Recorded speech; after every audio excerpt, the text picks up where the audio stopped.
Hello. In this particular session, we will see how to install Jupyter Notebook and Python in our machines.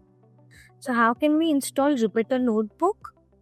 First step for actually installing Jupyter Notebook, you will have to have Python in your machine, because you always should have a Python software in your machine. How can you do it? You can just simply go and search Python download. It will directly take you to the org website, and from here you can directly tap on this. After you tap on this, something like this you will see, which is the window of Python installation. And here you'll have to do nothing. You'll just have to click on these check boxes and go ahead. After that, automatically Python will be installed.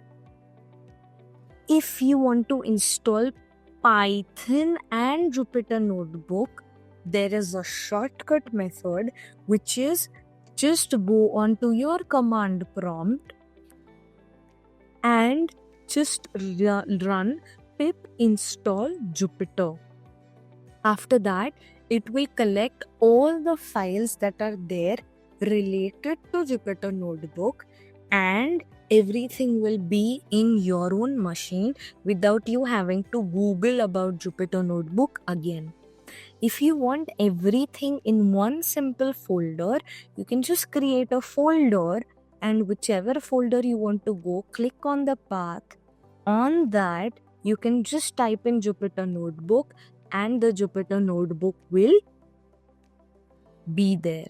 So for example, I am going in, say, D:, here, or I am going here, and here I am just going on the CMD, and I'm typing Jupyter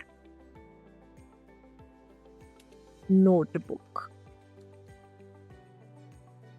So just by doing that, automatically all the files of the Jupyter Notebook are running, and on that specific location my Jupyter Notebook is being opened. So that is Jupyter Notebook and Python, which is of course very easy. So this was one thing. What is the another thing that you can do is, you can just go and download all of the Anaconda. That is another option, which is also preferable, but it also consumes a lot of data and a lot of other unnecessary processes. And also you can install VS Code, and from VS Code also you can run Python. By just going here, going on downloads, you can download VS Code. And when you go in VS Code, so this will be your VS Code, something like this. And just by going here, you have something called as extension. And even if you type in Python here, you will be automatically, you will be able to download Python here itself and create a new file named Python file. So in this way, you can run Python in a lot of ways, in a lot of other softwares. So that was a short way of running and installing Python with Jupyter Notebook inside your machine with two other options. One is what? One is VS Code, and also one is Python and Anaconda. You will just have to search them. Now when I'm talking about, say, Python, we also have elif commands in Python. So let's see some interesting elif commands or some interesting elif statements, so that we will get to know how elif works exactly. So this is a random guessing game code that I've created. What is it? A random guessing game code. And in this particular code, what is happening? I am importing random def guessing game, number to guess, random.randint. That means what?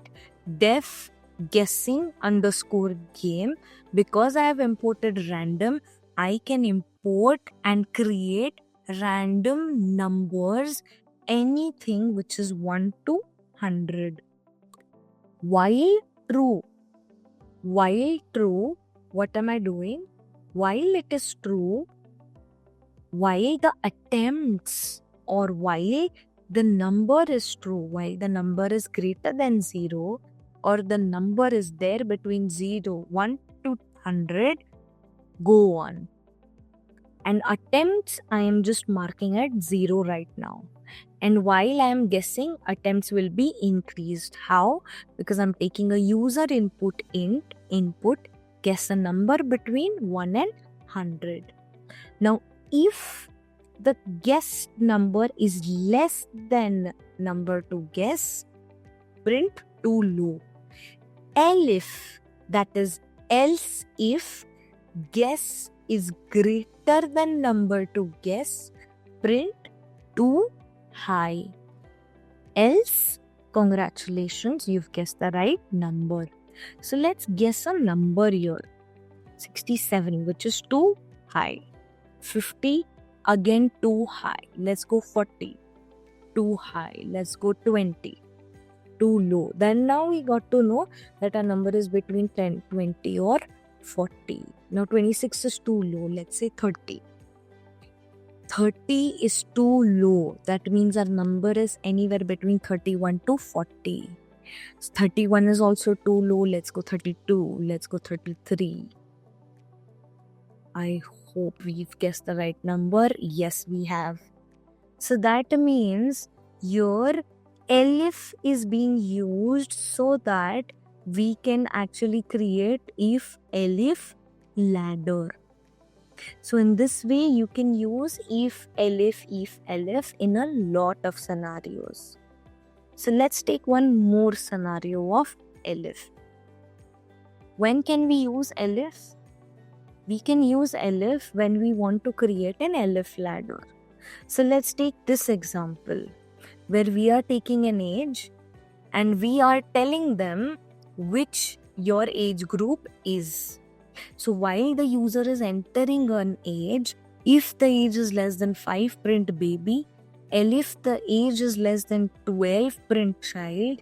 If age is less than or equal to 19, print teenager. If age is greater than or 30, print young adult. If age is less than 60, print adult.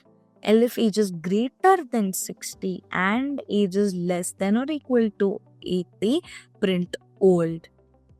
So what if I'm just printing, say, 65? I'm getting old. So in this way, you can use elif to create a ladder and to create a proper control structure formation. Thank you and stay tuned for other sessions.